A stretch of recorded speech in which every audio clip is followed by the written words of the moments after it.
It's impossible to record tutorial with this lady. I would have said a joke right now. You ready? Let's roll.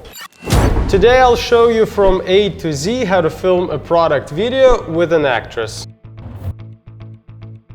Two things we're looking out for. First is lighting for our actress, and second one is a background. Have your camera handheld in the beginning so you can walk around and see what really looks best. Not big fan of that large art. Let's see how it will look like from this side. Yep, we still see a bunch of that art. Well, so what are we left with? This background is much better. Now that we found our background, we just need to rearrange furniture. I told you about this background 40 minutes ago. It's impossible to record tutorial with this lady in the shot. And now we'll transform this entire plain room into a movie set with all of that gear. We ended up moving a lot of furniture around because everything needs to look great in the actual shot. It doesn't matter how it looks in reality, you just have to look through the lens and it should look great. The lighting should make sense, and also you have to think through all of the actions of an actor or actress as they interact with the environment and interact with the product.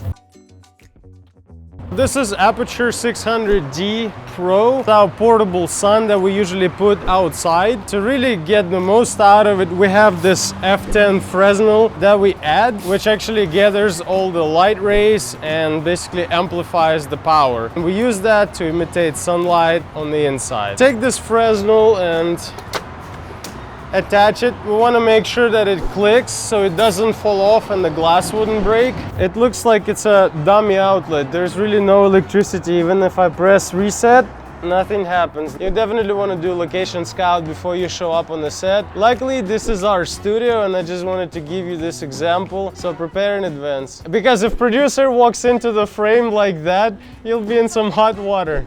Hi, Yulia. Alright, so now let's find something that actually works. We ended up throwing this 100-foot yellow jacket stinger, aka extension cord, to power up this light behind me. Alright, let's get to work. We also have a set of Aperture barn doors, so we'll attach them to the Fresnel, and what will give us is the opportunity to shape light even more, or actually attach an orange gel so we can imitate the early morning sunlight, so it's not plain. You just drop it in. Make sure that you secure it with this wire. If this barn door starts falling, the wire will actually catch it without it falling on somebody's leg and hurting somebody really bad. Safety first.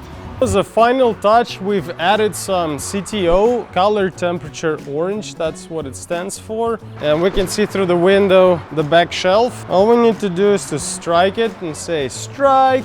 And that light is going to be raking against the back shelf, creating that early morning feel. This is the final lighting setup that we have for the wide shot. We have our Aperture 600D outside and it's creating this raking light right here in the background. Then we also have our Nanlite tube, so it's going to be creating backlight for Kenzie right here. We also use this flag. It's a 4x8 floppy. What it does really, it blocks this additional outside light and it protects our TV from a large glare spot. We have this huge dome 150 from Aperture attached to Aperture 300D, and that's the key light for Kenzie. The reason why we placed the key light right there is because this is where most of the sunlight is coming from. So what we want to do is we just want to amplify and direct the natural light that is already coming into the room anyways. All these lights are professional lights which are calibrated and they have color render index 95 or above, which means that the camera sensor has pretty accurate read on what the actual color should be. However, we also have pretty large house lights in this space, and like there's a lot of them. And to be honest, I don't know how well they're calibrated. To be safe, we're just gonna turn them off.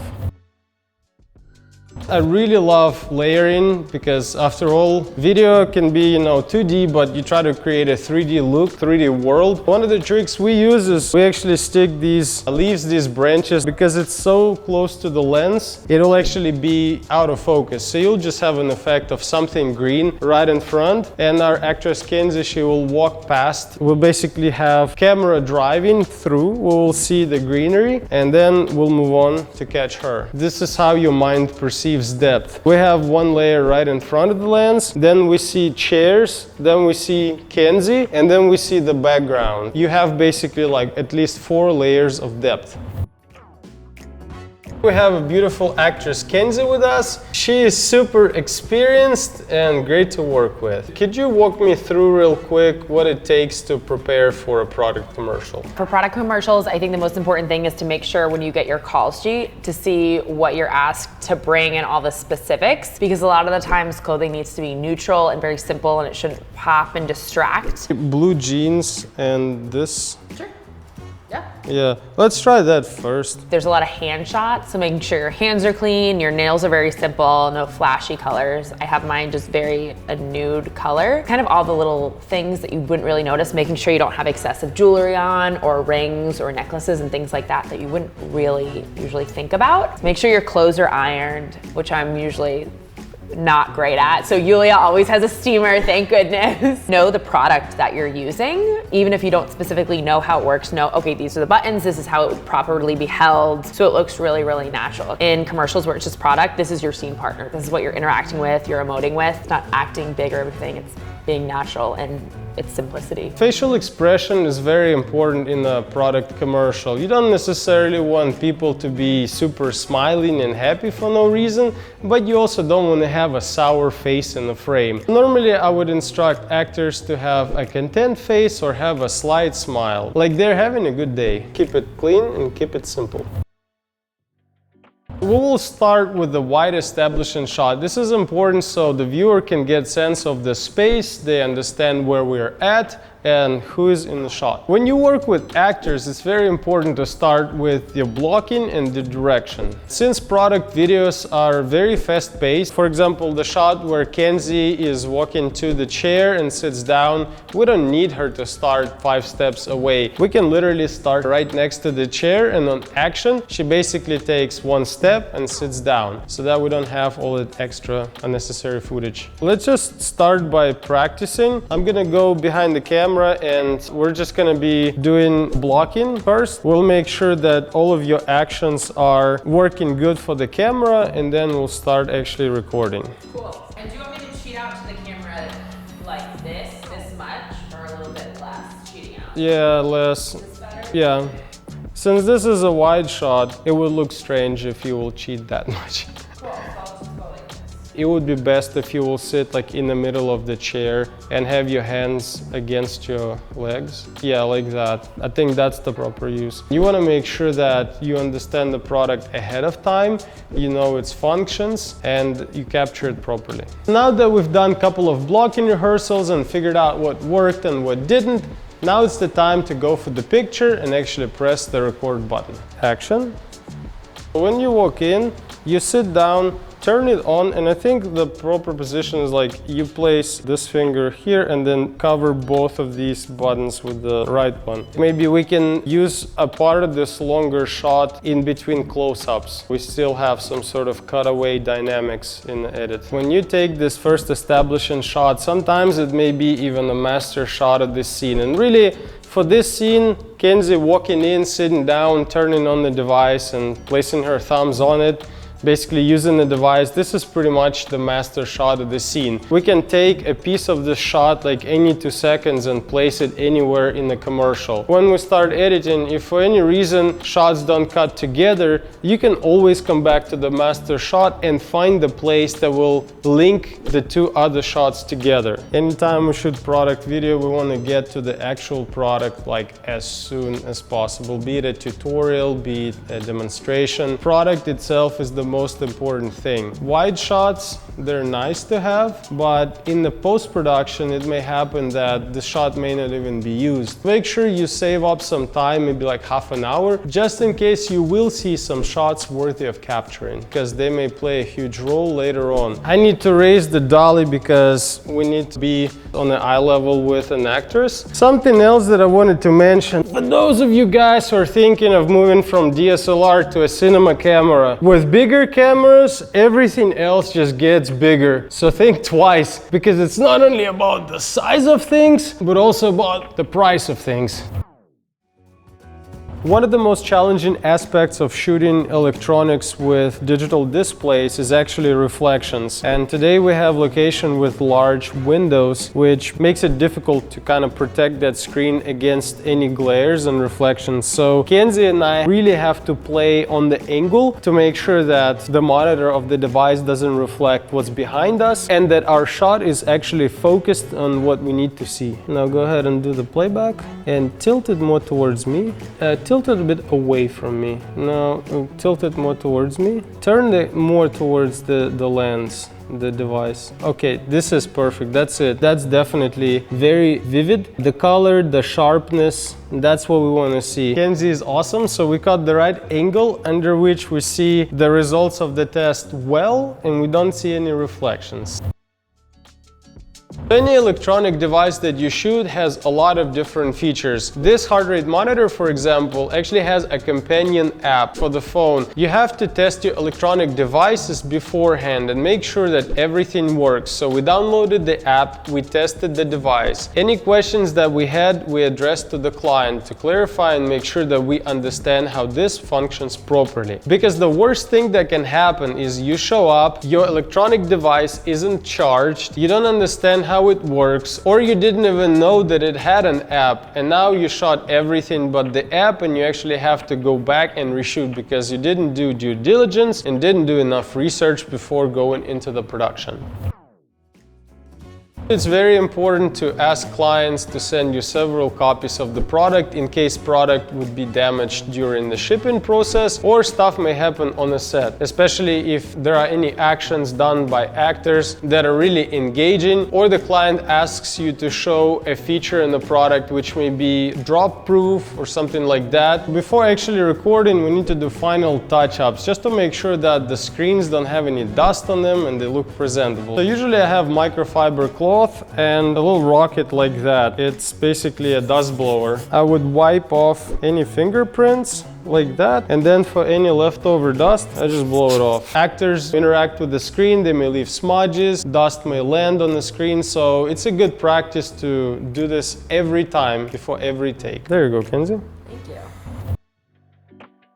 In the next shot, we're actually filming our device and the phone screen side by side just to show how they interact with each other. Most of the time I use zoom. I got this Picture zoom, it's 20-55, but the sensor in this red Komodo is already cropped. And besides that, I'm shooting 5K, not 6K. So in reality, this is probably more like 40-85 or so. And really, it covers the entire range. I can confidently say that this lens almost never leaves the camera. This lens makes it fast and easy for me to go from a wide shot to a tight shot. And I basically have like 3 lenses in one. Also, to speed up my work, I actually got a drop-in ND filter with a variable ND. However, now we have a problem. We need to shoot a screen of a phone here for this product. Unfortunately, this variable ND filter is creating this weird cast. Because of an angle, you probably don't want to shoot this shot at f2.8. What we need to do is we need to take out this ND filter and we need to replace it with just glass. As a side note, this filter adapter was sold without the clear glass. Such a smart move by Canon. You actually have to buy this additional clear glass filter, and it's actually like $100. I'm glad we actually stopped it down to like almost f8 just because we have such a large distance between two products and yet we still have everything pretty much in focus. I think that maybe we need to slightly dim the screen because it feels like it's a bit bright. All right, Kenzie, you ready? Yep. Action. And cut. After about 4 hours of shoot, we will come back to actually filming Kenzie's face. And it's really important for the actor or the actress refresh their looks or appearance after such a long day, especially going back to filming emotion, facial expressions, etc. Wonderful producer Yulia is taking care of actors. When you treat your actors great, they will perform great, right, Kenzie? No, yeah, that is reality, being treated with respect and kindness. And I love working with them. They're so much fun. And back from the commercial break. And I can give you a couple different takes. Yeah. Happiness. Let's do that. Action. and cut. Some of these shots are meant to join the shots that we had before, because we sort of need transitional shots when we go from screen to screen, from feature to feature. So like we show one feature, then we can show Kenzie's hands holding it, then we can show another feature, we can show result, no abnormalities. We can then show Kenzie's smile, things like that. So you want to think the story through and how it all ties together. And then you visually translate that story into a shot list like that. Let's get a shot of you putting this device on the table and walking away. You're done, you place it on the table. And actually for that, I'll probably have dolly in. Let's practice real quick. Place the device where it's comfortable. Okay, maybe you can place it even closer. This is basically the final shot of the ad. As you can see, the light outside definitely changed, but because of our wonderful fake sun, we're still having beautiful rays of sunlight brushing over, so we can just keep on going. Pro tip, have a wristwatch when you shoot, because time is flying by super fast. It was like 4 hours just went by like nothing. For the final shot, we can do a parallax effect now from the top, where we can see the device and the branding really well. Let's roll.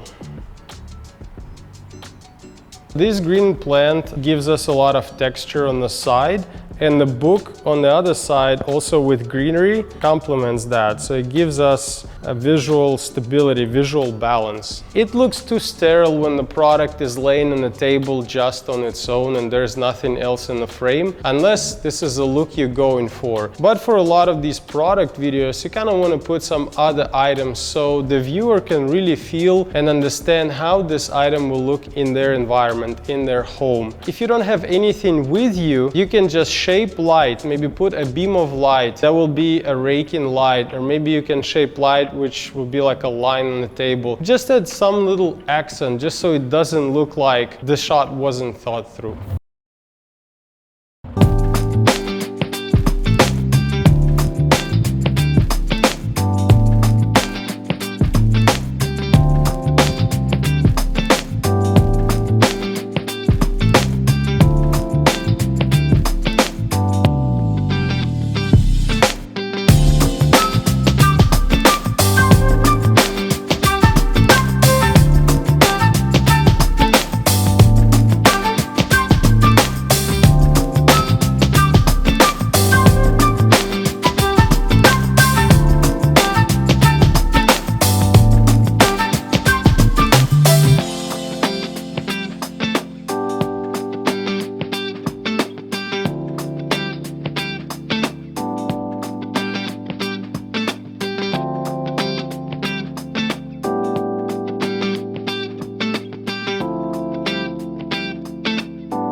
This has been a fun day and we had a lot of learning to do. But hey, if you're a brand and you have a product that you'd like us to shoot for you, the link is down below. Shoot us an email and we'll be happy to produce the next video like this for your brand.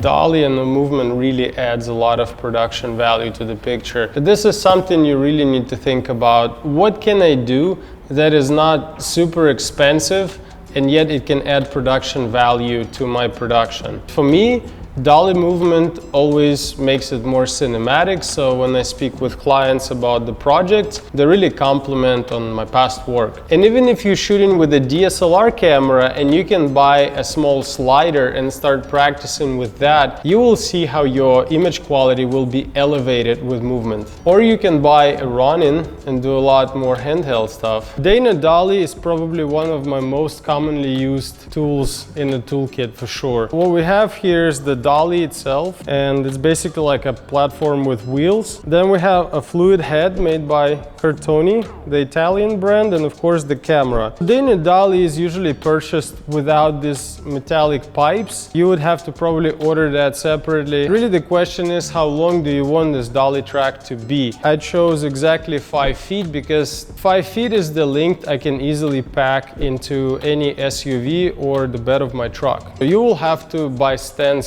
separately, and there's several brands who sell the stands. I chose these ones. They're made by Kupo, baby stands. The reason why is because these stands can go really low. As you can see, you can also drop them down. The dolly can be basically on a very low level. After you get the camera up, you add so much height. If we were doing a surface tabletop shot, I would literally just put this track right here on the carpet and not even have stands. But having stands that can go as low as possible is really beneficial because you can really get some really cool and interesting shots. One trick with the Dana dolly is to get clips like that. One of the reasons why is if you don't have it, there's a chance that your entire platform might just go over the edge. So you definitely want to limit that with this tool. You can get it probably at like Home Depot for cheap. Just rotate these wheels and boom, that's your brake. Dana dolly isn't perfect. There's a lot of mechanical activity and occasional shaking. However, a lot of that could be fixed through stabilization in post. And I just didn't say, I'll fix it in post. That's really bad craftsmanship. I said I did everything I could to make this shot great. And because of some little movement, we can fix it in post. Keep that in mind.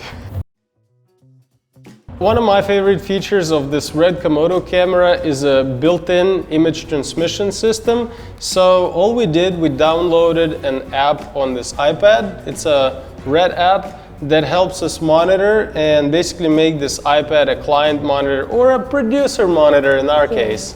It's made for me. How do you like the image, Julia? I think it can be better, Vlad. Really? Can you be more specific?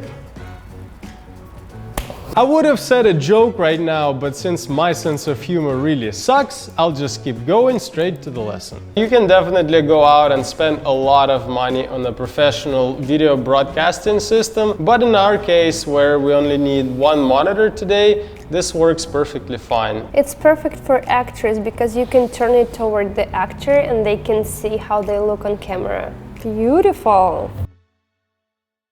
One of the keys to a successful product video is a conversation with the client. So make sure that you ask enough questions and make sure you understand which points are the most important to highlight in the product video that you are doing. Main key points before going into production for me are these. First of all, script needs to be solidified with the client and the client has to okay the location. We also present clients with actor choices and the client has to green light an actor. Fortunately for our production agency, we actually have model catalog that we sent to a client, and client was able to choose the model that he thought would fit his product video best. One of the easiest ways to find local actors is to look through Facebook groups, and you can search for local photographer groups or local videographer groups or local actor groups. And I guarantee you there are a lot of people who posting about themselves, and it's probably pretty easy to reach out and hire a local model or an actor. Instagram is another great place where you can see basically entire portfolio of someone you would want to hire. Even such a small project as this one still requires a lot of pre-production, because the better your pre-production is, the more smooth your production will also run. When you're shooting on locations, you have to make sure you go out and scout, because if there is no electricity outside, then there is no electricity outside. So you have to know in advance if you need to bring a generator or if you need to find an alternate solution to that problem. Also, you have to plan the breaks and the lunches, especially if your shooting day will be long. On smaller product video shoots like this, it usually takes us 4 production hours plus 1 hour to set up and about 1 hour to break down. So all in all, it's about 6 hours from the time we actually get on location. So you have to find the time there to give your actors and the crew a break. Or if you go 8 hours or more, find the time for everyone to sit down and have a proper meal. Because who wants to work on an empty stomach, right?